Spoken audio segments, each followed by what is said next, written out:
This is something you will be proud of until the day you die. This is something that will give you what you need to hang on to that sobriety and to create the version of yourself that you admire in every single way.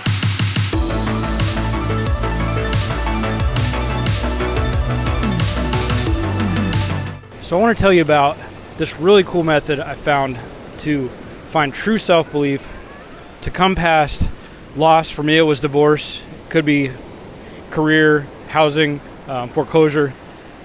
But many of us find an escape through a vice of one type or another. For me, it was alcohol.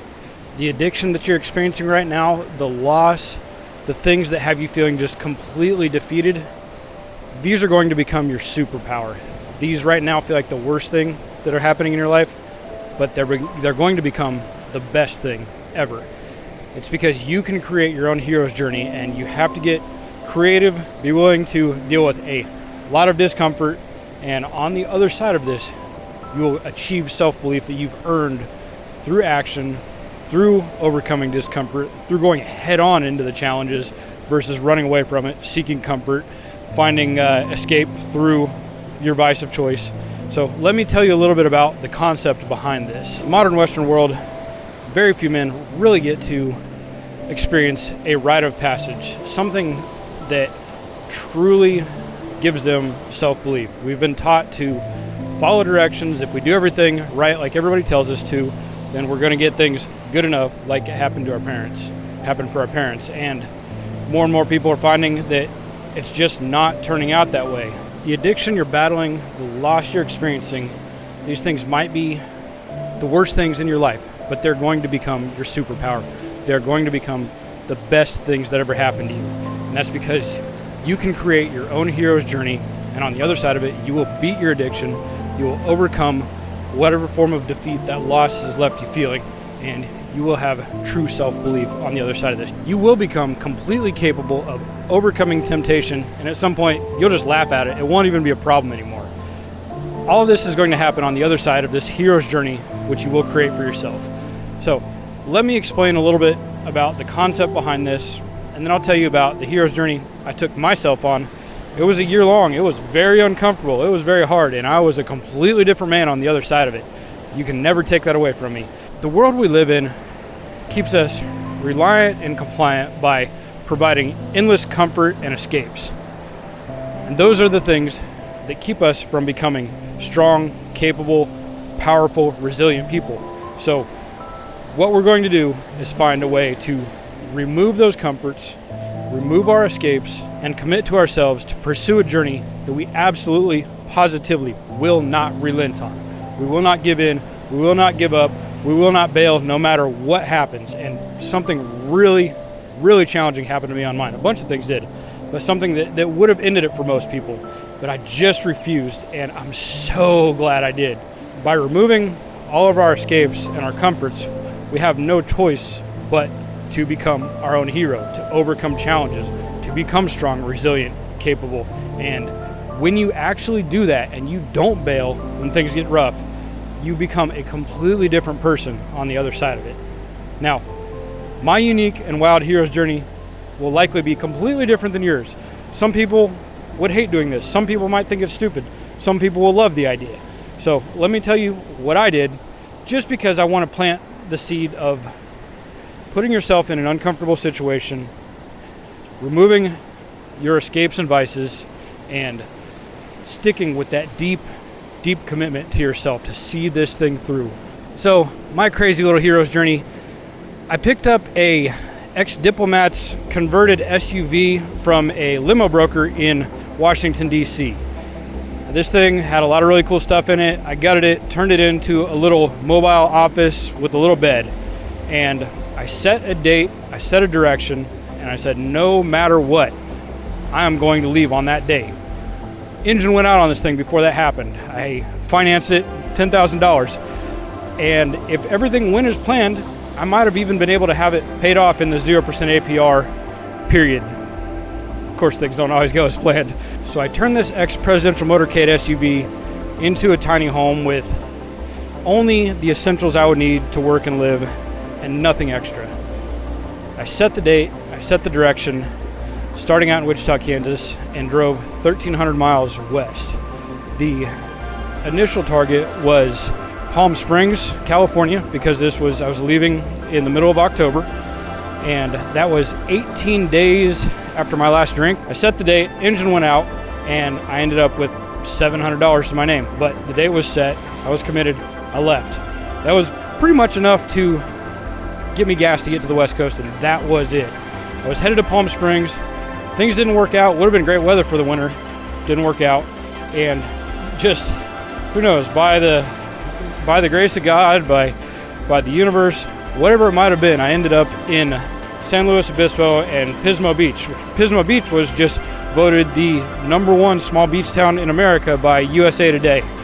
Who knows what that really means, but I ended up in this beautiful, amazing place where I lived out of this SUV for a year on the beach in California and on the mountains overlooking the ocean in 2 different directions. I got myself a job on the pier there, 1,300 miles from home. Transmission went out early on in this journey, right after I just put in the new engine. Didn't have money for it, didn't have credit for it. I don't know how I put it together. It was a challenging time. I was overcoming my addiction to alcohol, and I was getting off antidepressants. And I can tell you, it would have been nice to call somebody up from home and try to get rescued. But I absolutely, positively refused to do that. At the end of this thing, I had started my own business. I'm now able to travel, work off my laptop, doing marketing for amazing companies, custom motorcycles, off-road motorsports, firearms, aircraft parts, all this cool stuff, and overcame the addiction. On the other side of that, I had amazing videos. My YouTube channel was launched. I had 7,000 or 8,000 followers, almost 8,000 followers now, and I had developed the capability to truly take action and pursue my dreams and desires, no matter how long it would take, no matter how uncomfortable. I found the self-belief. I'm making good money for myself now, and again, this YouTube channel is really the long-term dream and goal. And now I'm out here on the East Coast this time, the opposite side of the country, still on the beautiful ocean, working off my laptop in my little mobile presidential motorcade SUV. And it's crazy looking back at the beginning of that, how intimidating it was to do things like park out in the desert, set up a campsite, or cold call businesses so I could get a job because I had to survive. And man, now I can just go anywhere. If I lose all of my clientele and all my freelance work, I can just pick up and go anywhere and make this happen at any point. I've been alcohol free now for 583 days. I said I'm taking a year off of cannabis because my mind's still not 100% made up. I'm over 200 days since my last joint, last intoxicant of any sort. But again, the important thing is, I'm also in the best shape of my life and constantly getting better every single day. I've got diet, fitness, nutrition, everything down. Everything that I was working on, it just locked in. And now it's like what was so hard at one time is just a simple, normal, habitual part of life. And these are all the result of committing to leaving on that day and seeing it through no matter what happened. So I want to encourage you to find your own crazy way to create a hero's journey that puts you in a very uncomfortable place. Commit to yourself that you're not going to use your escape, your vices, video games, pizza, porn, gambling, alcohol, drugs. Set a finite date. That's what I did. I started out, I said I'm not drinking for 6 months, and now I'm almost at 600 days versus the 180 that I had set for myself. I'll never drink again. I say that almost every day. I try to say it at least once a day. So at the end of all of this, you're going to be uncomfortable. If you're not uncomfortable, if you don't create a situation where you are pushed almost to your breaking point, or where you're pushed to your breaking point but then don't break, because I definitely hit that a few times, but I didn't break. It's amazing what the human mind and body are capable of when you give them no choice, when there is no escape, when you will not back down, when you will not run away.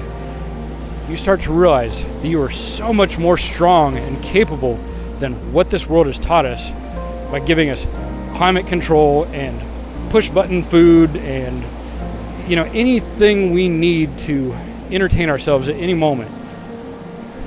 This is not the normal human state. This is not how the hunters and gatherers and builders and warriors got to where we are today. We've done something grotesque with masculinity and with humanity by turning it all into just a bunch of soft, wussy, reliant, compliant, comfort-seeking babies. That is not what we were meant to be or do.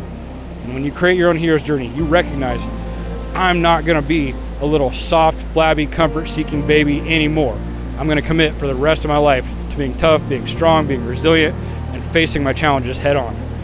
I can speak this way loud and confidently because I keep going through things head on. My freelance work is ridiculously challenging at times. I create solutions that people can't even comprehend, and then I do it again and again, and these do not rely on my personal strengths, but I see a challenge, there's nobody else that can handle it, I make good money, I have the freedom I want, I've got to do what I have to do to make sure that this continues. And I know that if you find your own way to create your own hero's journey in the way that I did, as long as you see through every challenge, go head on into it without resorting to your vices, to your addiction, to comforts, to escapes, go head on through those challenges. On the other side of it, you will become a strong, capable, resilient version of yourself, and you will have that for the rest of your life. So start to think, get creative, take time. It took me almost a year from the time, I spent a year just thinking about what my hero's journey would be, and then another year preparing for it when the engine went out, really set things back, and then the transmission went out on the road, which there's videos about all this stuff on my channel, so you can actually come along on the journey and see this stuff. But this is something that you will have for the rest of your life. This is something you will be proud of until the day you die. This is something that will give you what you need to hang on to that sobriety and to create the version of yourself that you admire in every single way, so that you will become very desirable to women, to employers, to yourself, to your family. You will be admirable to anyone around you because you will become the person that you yourself admire. And that right there will become your superpower. And it will be as a result of your addiction and your loss that started you on your hero's journey in the first place.